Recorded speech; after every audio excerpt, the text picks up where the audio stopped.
The wind carried the smell of smoke across the broken fields of the Eastern Front. It drifted in from the ruins of Odessa, heavy, bitter, laced with dust and gun oil, mixing with the cold morning air and the tangled remains of trenches and shattered earth. A lone figure moved with deliberate calm. Her steps were careful, measured, almost silent despite the debris beneath her boots. Her name was Lyudmila Pavlichenko. She wore the same uniform as thousands of Soviet soldiers scattered across the front. But she moved like someone who didn't belong to a crowd. She moved like a hunter, eyes steady, shoulders relaxed, her rifle held not as a tool, but as an extension of her body. The Mosin Nagant sniper rifle, fitted with a 4-power scope, rested against her chest as naturally as a heartbeat. The world around her groaned under the weight of war. Buildings stood like cracked tombstones. Fields were charred and cratered. Artillery thundered in the distance with the pacing of a slow, angry god. German shells fell in steady intervals, shaking dust from ruined walls, sending tremors through the ground. The Lyudmila barely reacted.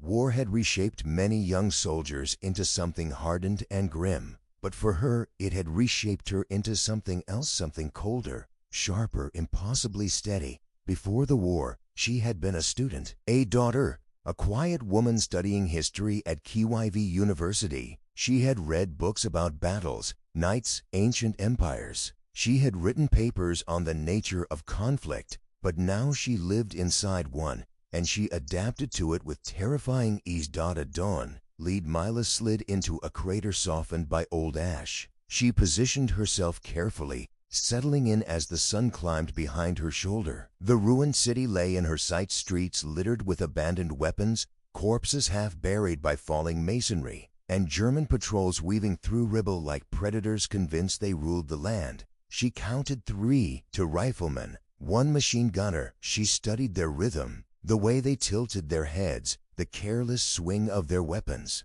Their walk told her everything she needed to know. They felt safe. They felt confident. They felt like this place belonged to them now. She adjusted the scope. She waited. Hunting wasn't shooting. Shooting was the final note. Hunting was patience, an art of stillness, discipline, and observation. She inhaled once, exhaled slowly. When the machine gunner paused to light a cigarette, she fired. The first man dropped instantly, a clean collapse into the dust. The remaining 2 froze, shock rewriting their expressions as they shouted and scrambled for cover. Lyudmila did not move. Her scope steadied. Crack. The second man fell. The third ran, ducking behind a shattered brick wall. He peeked out only for a split second. Fear made him quick, but fear also made him sloppy.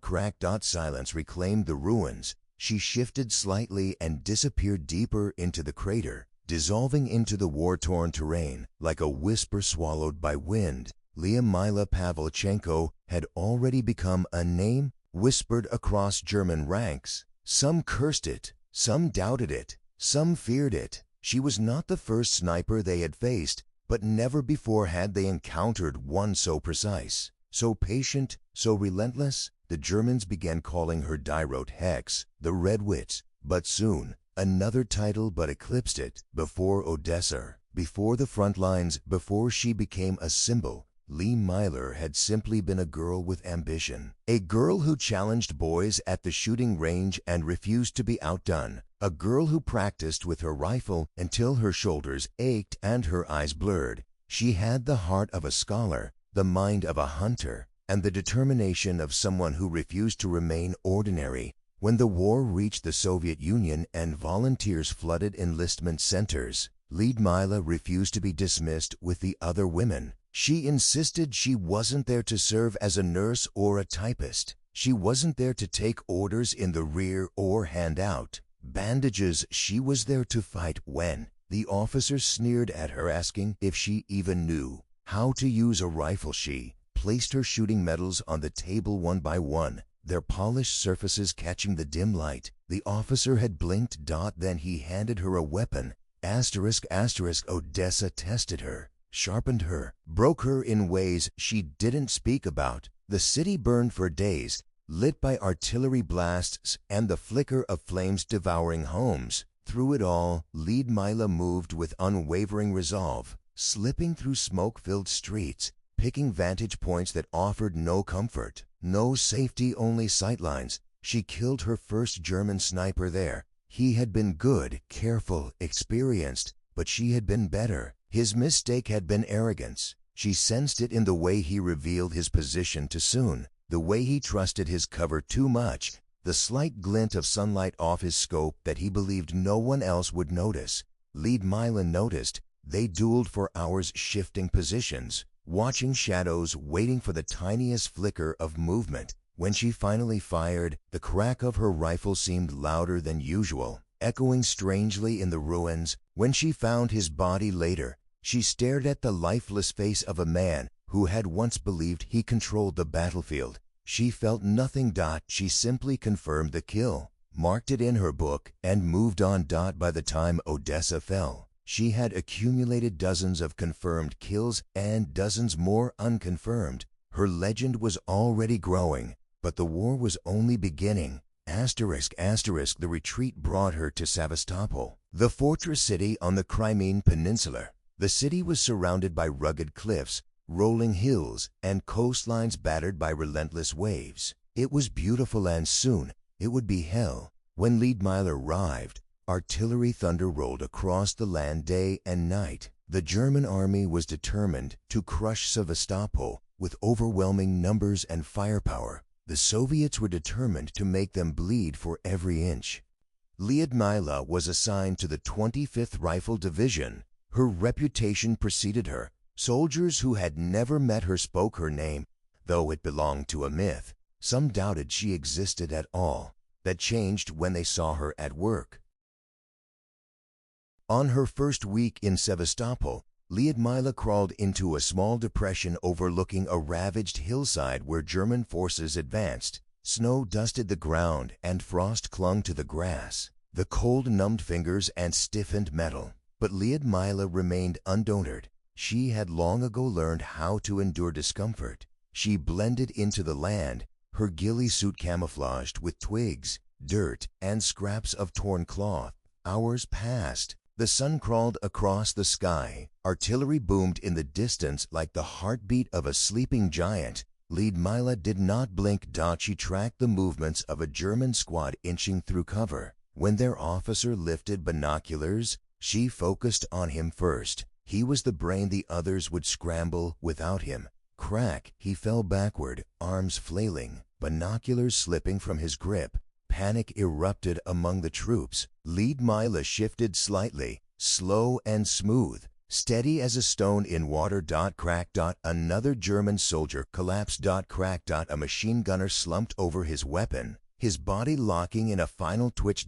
In less than a minute, the hillside fell quiet. Soviet soldiers peered from trenches, astonished by the precision. Some swore they saw flashes of movement. Others believed they had imagined everything. Lyudmila crawled away silently, disappearing before anyone ever saw her face. Days became weeks. Her kill count climbed 50, then 100, then 150. Each shot was deliberate, never rushed, never careless. She tracked German snipers, outwitted them, outlasted them, hunted them as one hunts wolves. When German sharpshooters realized who they faced, they grew desperate. Some fled upon hearing rumors of her presence. Others challenged her, hoping to erase her legend with a single bullet. They all failed. One duel lasted 3 days. She lay motionless, her body stiffening under a layer of frost, waiting for the enemy sniper to make a mistake. On the third day, he shifted slightly, just enough. Crack! Lyudmila exhaled once, slow and controlled, then crawled away. Her legend spread so widely that German loudspeakers across the front lines broadcast a morbid message: Lady Death, you have killed enough. If you surrender today, we will welcome you. Lyudmila only smirked. She killed the messenger crew the next day.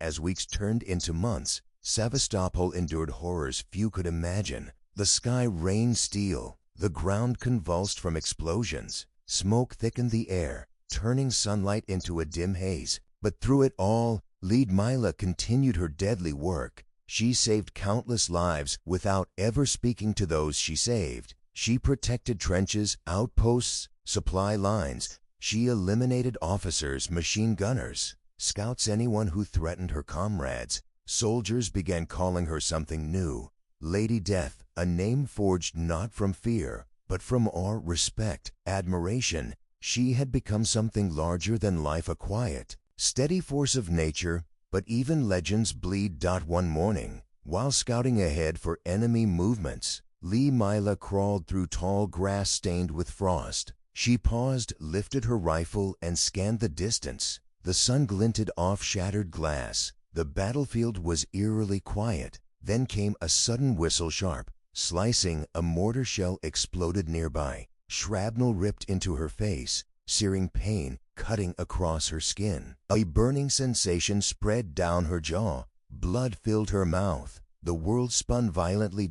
She collapsed behind a mound of earth. Her vision blurred. Her rifle slipped from her grasp. Her breath trembled, but she refused to lose consciousness. She pressed her hand against the wound, hissing through clenched teeth, forcing her body to remain awake. Darkness hovered at the edges of her sight. Comrades rushed to her, dragging her to safety as explosions shook the ground. She heard distant voices. Pavlichenko, hang on, Lady Death.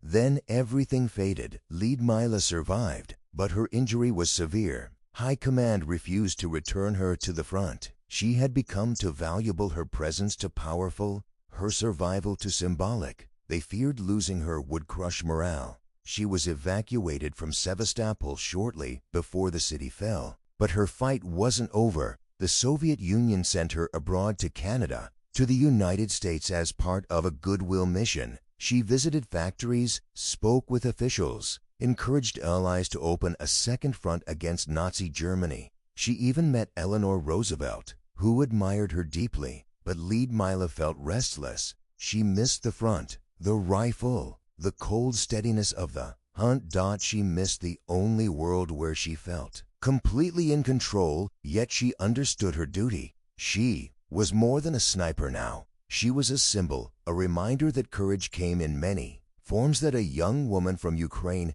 could become one of the greatest snipers in human history. When the war finally ended, Lyudmila did not return to hunting enemies. She returned to her studies, finishing her degree, becoming a historian, a storyteller of battles, rather than a participant. But the war never truly left her. Her body bore scars. Her mind carried memories. And deep within her, the quiet hum of a hunter's instinct remained. She lived a long life, quiet, dignified, steadfast. When she passed away in 1974, she left behind more than her 309 confirmed kills, more than her legend, more than the nickname whispered across continents. She left behind the story of a woman who refused to be ordinary, a woman who shattered expectations, a woman who walked into hell without hesitation and walked out with history at her back, a woman carved from unbreakable will, a woman known forever as